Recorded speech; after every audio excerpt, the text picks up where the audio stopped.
So the question is, what is alchemy and how does alchemy relate to spirituality? Oh gosh. All right. See, alchemy is a process that actually originated out of India, and it was widespread throughout Asia. Now Germans, Japanese are the experts at it.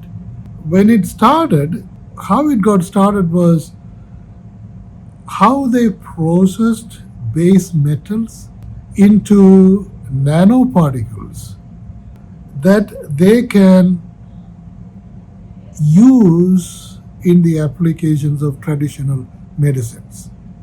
See, for instance, they will take mercury and they will transform mercury into a nanoparticle, and that really becomes very reddish in color, that has the qualities of the mercury itself, quite a bit of qualities that still retains it, but it becomes no longer toxic.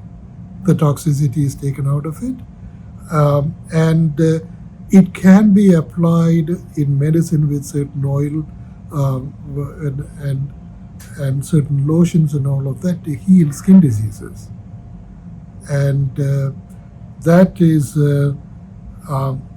still in application in the traditional medicines in India. The idea, the philosophy is how something transforms from a base metal to a nanoparticle that can heal. You see? So the transformations and all of that it goes through. See, we as intellectual adults, we are as crude as base metals.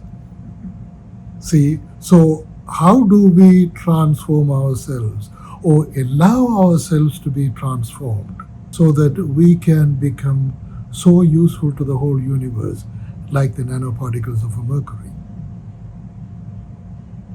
See, transformation is necessary in spirituality. You cannot retain, the way you are right now. You don't want to be changed, nothing. You don't want any transformation, no transcendence, nothing whatsoever, but I want to be enlightened. It's not going to happen. See, that is the reason why God puts you through so many trials.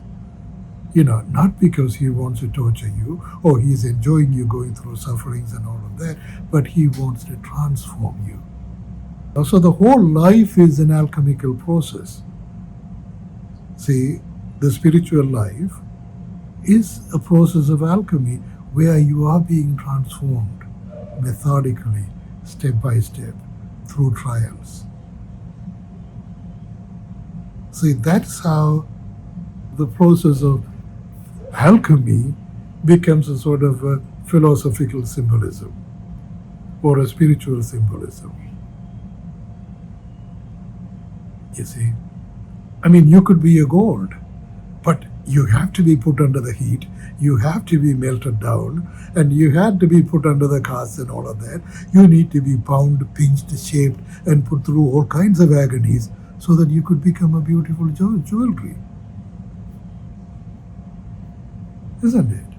You could be a piece of crude gold. You're not going to become a jewelry all of a sudden, are you?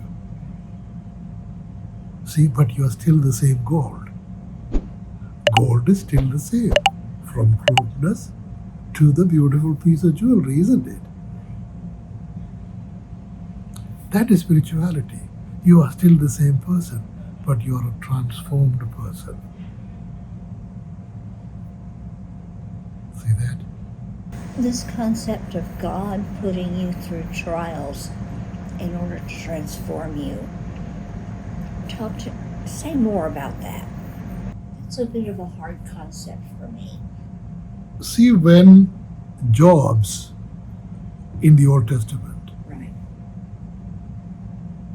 when he was put through trial, was God a part of it? As the book's written, it was. It was. See, when you take a look at Moses as a child and how he was born and how he was thrown into the water and how he survived and how he grew up and all of that, did God have something to do with it? Yes. See, there are so many atrocities and so many losses. See, for instance, when Jesus was born, Herod ordered the killing of so many children in the area. Right. Tragedy. Yeah. What the mothers went through, do you really seriously think God has nothing to do with it? Trials in life, no matter what shape it comes in. I mean, look at Joseph, the story of Joseph. How many trials that he had been through? Trials after trials after trials after trials. Look at Daniel. Did God have anything to do with it? Of course he did. See, but it is all a transformative process. Transformative process. See, even in the Gospels of Jesus, and the women from Bethlehem to Jerusalem, the women, the supportive women Jesus had,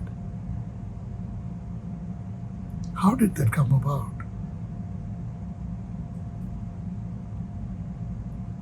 See, when women go through trials like that and they get transformed also. See, anybody who goes through trial with surrender and acceptance and love and gratefulness and all of that, you are getting transformed.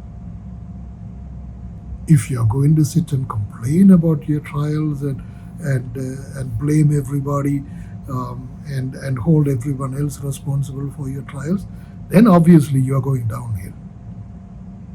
If you embrace your trials with gratefulness, with acceptance, and still remain faithful, then you are putting yourself through that transformative process. See, that is the difference. See, when you are going through, you see the difference between a metal going through alchemy and a person going through trial. See, metal, it just goes through with it without any protest. See, it doesn't sit and complain, okay, it's because of that, here I'm in this situation. See, it doesn't blame anybody. But whereas human beings can. We have the intellect and we have the free will to do whatever we want to do with our trials. So how do we deal with the trials is what allows you to go through the transformative process and become something so fine at the end of it. You really become so fine at the end of the transformation. Whole new being, whole new creation. So it's a matter of how do you accept, how do you deal with the transformation, how do you deal with the trials. See that? One way you can see what is going on, you can try to sort of experience it through meditations and all of that, and come to terms with it, and come to the full understanding of it, and come through all of that, and then go through the trial in absolute gratefulness. That's one way of doing it. The second way of doing it is just surrender. God, you know what you're doing. I don't. You know what is going to come out of this. I don't. So here again, I'm a clay. I'm a putty in your hands. You do what you want to do with me.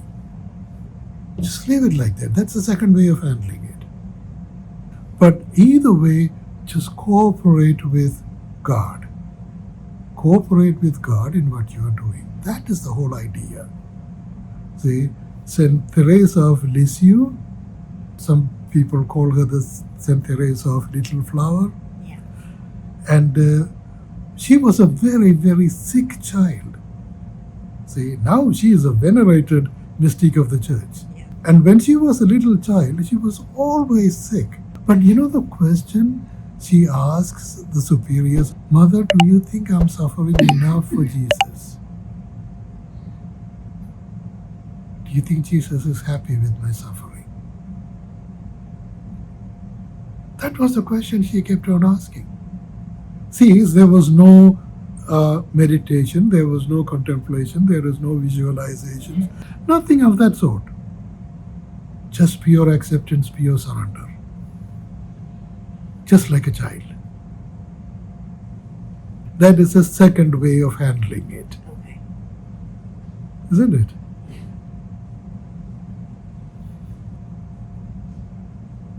We go through all sorts of things. How do we go through them is the whole idea.